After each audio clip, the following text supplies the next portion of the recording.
Cette vidéo est financée par vos dons et disponible sous licence Creative Commons. N'hésitez pas à la partager, la réutiliser, la modifier, bref, vous l'approprier en accord avec la licence. Bon visionnage. Bien le bonsoir. Pour les planètes, nous avons tout d'abord Jupiter et Saturne, de plus en plus proches l'une de l'autre en début de soirée. Je vais d'ailleurs y revenir dans les événements. Ensuite, nous avons Mars, qui est toujours bien brillante et visible la majeure partie de la nuit. Pour finir, Vénus apparaîtra dans les premières lueurs de l'aube. Comme toujours, attention au Soleil qui ne sera pas très loin derrière. Pour les constellations, on va se tourner vers le sud pour trouver, évidemment, la grande constellation d'Orion qui domine toujours les nuits hivernales. Le pattern distinctif de cette constellation est très largement reconnu dans de multiples cultures, mais comme toujours, par simplicité, je vais m'attarder sur la gréco-romaine. Sa naissance déjà est assez peu banale. Son père, Irie, fils de Poséidon, se désolait de n'avoir de descendance. Un jour, alors qu'il recevait la visite de Zeus, Hermès et Poséidon, il décida de leur sacrifier un bœuf. Ce que les dieux apprécièrent. Les dieux lui demandèrent donc ce qu'il désirait en remerciement de son hospitalité, et il répondit alors qu'il voulait un héritier, mais sans avoir à se trouver une épouse. Les dieux décidèrent donc de pisser de concert sur la peau du bœuf sacrifié et lui dirent d'enterrer cette dernière. 9 mois plus tard, Orion sortit de terre à l'emplacement où était enterrée la peau. Voilà. De sang divin, Orion grandit très vite et devint un géant aussi grand que beau. Je vous passe ses péripéties, il est rendu aveugle par Eunopion qui ne voulait pas qu'il charme sa fille. Il recouvre la vue et décide de retourner se venger. En chemin, il croise Artémis qui le convainc d'abandonner sa vengeance et plutôt de l'accompagner à la chasse parce que oui, Orion était un excellent chasseur. C'est alors au tour d'Apollon de voir d'un mauvais œil sa beauté et craint que sa sœur ne tombe sous le charme du géant. Il lance donc un scorpion géant aux trousses d'Orion qui se réfugie en mer, étant assez grand pour traverser les mers à pied. Apollon piège alors sa sœur, prétendant que la tête qui dépassait de l'eau au loin était un monstre qui s'en était pris à une de ses prêtresses. Ne pouvant distinguer exactement de quoi il s'agit, Artémis fait confiance à son frère et décoche une flèche. Ce ne sera qu'en allant chercher le cadavre qu'elle se rendra compte de sa méprise. Orion sera alors placé dans le ciel pour l'honorer en compagnie de ses chiens, mais aussi en compagnie du scorpion de l'autre côté de la voûte céleste, de telle sorte qu'ils se courent éternellement l'un après l'autre sans jamais pouvoir se rattraper. La constellation se reconnaît très facilement avec sa forme en sablier très caractéristique, son épaule rouge flamboyante Bételgeuse, son genou bleu bien brillant Rigel et sa fameuse ceinture formée d'Alnitak, Alnilam et Mintaka. On y reconnaîtra aussi son bras brandissant un gourdin, son autre bras portant ce qui est généralement représenté par une peau de lion, mais personnellement je vois plutôt un bouclier ou un arc.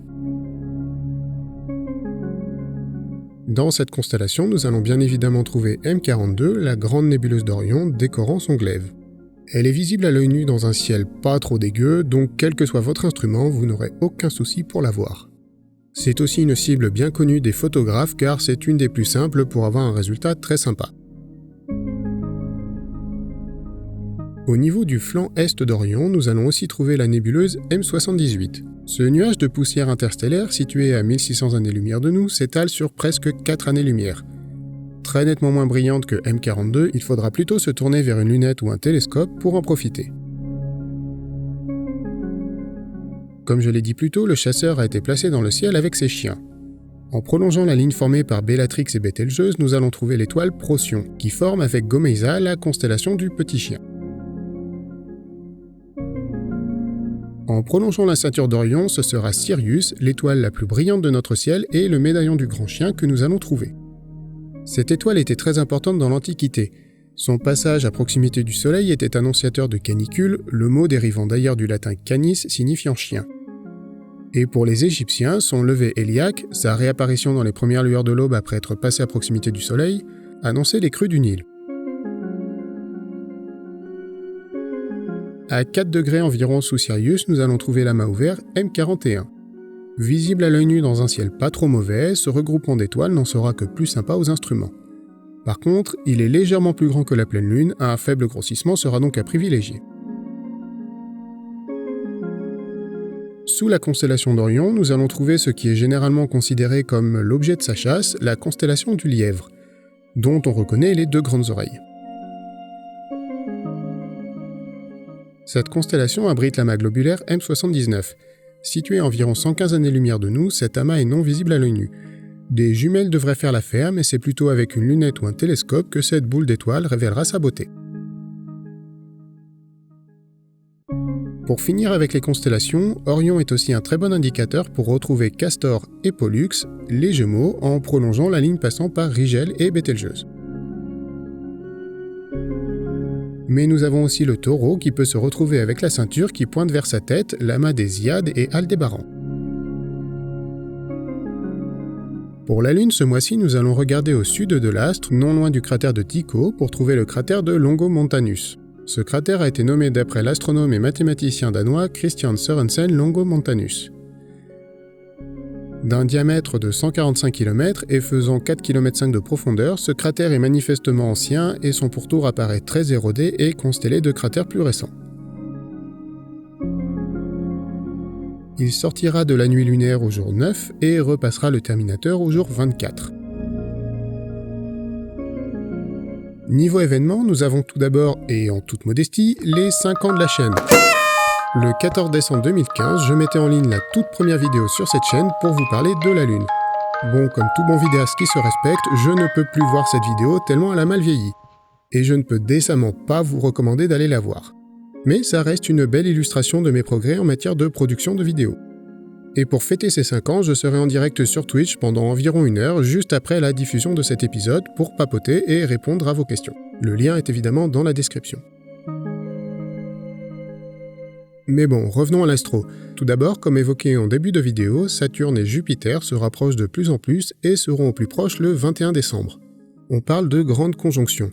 Si les grandes conjonctions se produisent tous les 20 ans, une aussi serrée, seulement 6 minutes d'arc, ne s'est pas produite depuis le XVIIe siècle et ne se reproduira pas avant 2080. Alors évidemment, les 2-3 jours entourant le 21 seront tout aussi favorables si la météo est capricieuse le 21. Par contre, attention, les planètes sont maintenant assez basses sur l'horizon et se couchent relativement tôt, donc ne pas trop tarder pour sortir les instruments et les appareils photo après le coucher du soleil.